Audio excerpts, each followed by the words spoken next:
Subscribe करें हमारे YouTube channel को और बेल आइकन को प्रेस करें हमारे लेटेस्ट वीडियोस को देखने के लिए।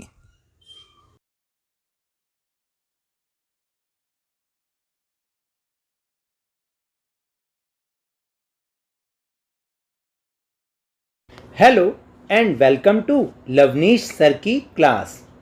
ये directorate of education GNCT of Delhi की वर्कशीट नंबर 52 जो कि क्लास 6 to 8 के स्टूडेंट्स के लिए है, पहले की तरह बहुत ही मज़ेदार है। आज ये मज़ेदार क्यों है? क्योंकि ये आधारित है रंगों पर। हो गए खुश? मैं जानता हूँ तुम रंगों का और खेल का नाम सुन के तो बहुत ही ज़्यादा खुश हो जाते हो। तो आज हम बात करते हैं रंगों की। वो रंग जो हमारे आसपास हर चीज़ में फैले हुए हैं। ज़रा अपने मोबाइल फ़ोन की दुनिया से बाहर झांक के तो देखो, अब तुम्हारे आसपास इतने रंग बिखरे हुए हैं कि तुम सोच ही नहीं सकते। सूरज में लाल रंग, फूलों में अनेक रंग, पक्षियों में, तितलियों में, सब्जियों में, मिट्टी में, पेड़ पौधों की पत्तियों में, जानवरों में, आसमान में, ज़मीन में, हर तरफ रंग ही रंग बिखरे हुए हैं। तो इस प्रकृति में जितने रंग हैं, इन सब रंगों को हम प्राकृतिक रंग कहते हैं और यही आज का हमारा टॉपिक भी है, प्रकृति में रंग। लेकिन ये रंग जब खतरा बन जाते हैं, जब हम इसमें विभिन्न प्रकार के रसायन या केमिकल मिलाते हैं। तो चलो एक बार फिर से मेरे साथ थोड़ा सा पढ़ के समझने की कोशिश करते हैं। रासायनिक रंगों के निर्माण और उपयोग से जीवन को खतरा पैदा होता है और साथ ही वे नदी, तालाबों आदि को प्रदूषित भी करते हैं।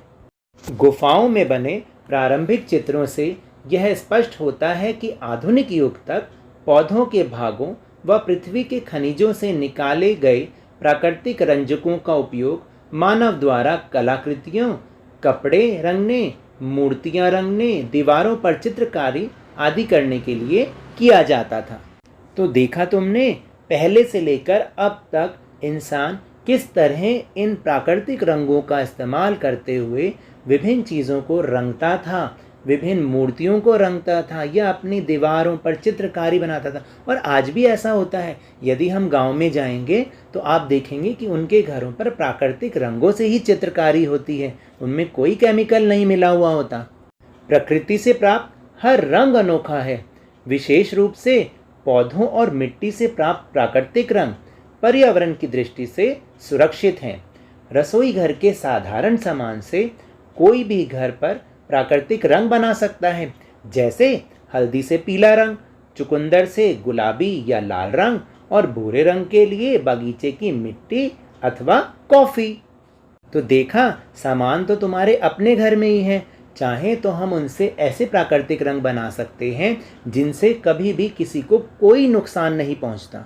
फिर एक और बात बताऊं, लाल, नीला और पीला ये रंग प्राथमिक रंग कहलाते हैं और इन रंगों को मिलाकर हम अन्य विभिन्न रंगों को बना सकते हैं। यानी इन तीन रंगों को मिलाकर इनके डिफरेंट कॉम्बिनेशन से, अलग अलग कॉम्बिनेशन से हम अलग अलग रंग बना सकते हैं। और ये तीनों रंग हमें प्रकृति में कैसे मिल सकते हैं, तो चलो देखते हैं।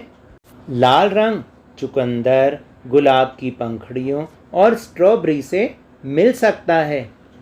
फिर नीला रंग जैसे लाल पत्ते वाली गोभी, मजेंटा युक्त नीला, जैसे तुमने देखा है लाल पत्ते वाली गोभी भी आती है, वो उससे जब हम उसको अगर उसके पत्तों को घिसें कागज़ पर तो हमें नीला रंग भी मिल सकता है। और नील से भी तो नीला रंग मिल सकता है।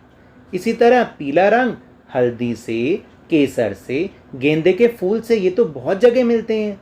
चाय की पत्तियों आदि से, चाय की पत्तियों से भी हमें पीला रंग मिलता है। तो देखा, ये तीनों रंग तो हमें बहुत आसानी से मिल सकते हैं। यदि आप भी एक बार प्राकृतिक रंगों का उपयोग करते हैं तो आप इसकी प्राकृतिक सुंदरता के मोह में पड़ जाएंगे। आइए अब कोशिश करें, हर उत्सव का लक्ष्य हो गो ग्रीन। न केवल होली में बल्कि रंगोली बनाने में, मूर्तियों की सजावट में और कागज़ पर पेंटिंग करने में प्राकृतिक रंगों का ही उपयोग करें। भाई अभी तो गणेश चतुर्थी का त्यौहार तो निकल गया, उसमें तो सबने मूर्ति बना ही ली होगी, लेकिन अभी 1 महीने के बाद जब दुर्गा पूजा आएगी ना, तो उसमें हम माँ दुर्गा की मूर्तियों को इन प्राकृतिक रंगों से रंगेंगे तो वो बहुत ही सुंदर लगेंगी। और जब हम इन्हें नदियों में प्रवाहित करेंगे या अपने घर पर ही एक बड़ा बर्तन लेकर प्रवाहित करेंगे तो इसके पानी से भी किसी को कोई नुकसान नहीं पहुंचेगा। तो समझे अब से कौन से रंगों का इस्तेमाल करना है? प्राकृतिक रंगों का। और एक ही लक्ष्य होगा, गो ग्रीन, यानी ऐसे रंगों का इस्तेमाल जिससे किसी को कोई नुकसान ना हो। चलिए अब चलते हैं अपने प्रश्नोत्तर की ओर। अरे नहीं नहीं, आप कहोगे कि रंगों के काम में भी प्रश्नोत्तर ले आए।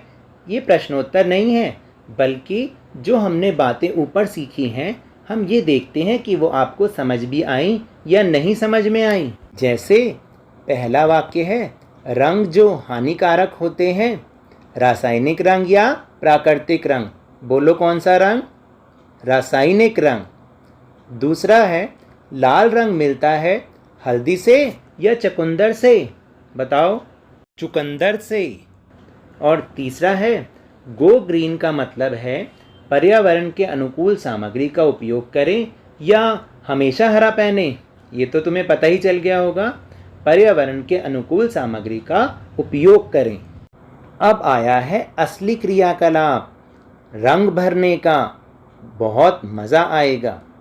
प्राकृतिक रंगों का उपयोग करते हुए, जैसा कि ये चित्र देख रहे हो ना साइड में बना हुआ है, इस चित्र में दिखाया गया है, बिल्कुल वैसे ही एक कागज़ पर सुंदर चित्रकारी करिए या चिकनी मिट्टी से एक मूर्ति बनाकर उसे इन प्राकृतिक रंगों से पेंट कीजिए। तो दोनों में से तुम्हें जो भी अच्छा लगता है, जैसे कोई आप गुलाब का फूल बनाओ तो उसमें गुलाब की पंखुड़ियों को ही घिस के अगर आप रंग करोगे तो वो बहुत सुंदर लगेगा। इसी तरह गेंदे के फूलों को रगड़कर पीला रंग भी मिल सकता है। तो बहुत सुंदर सुंदर चित्र बनाओ और अपने सर या मैम को भेजें।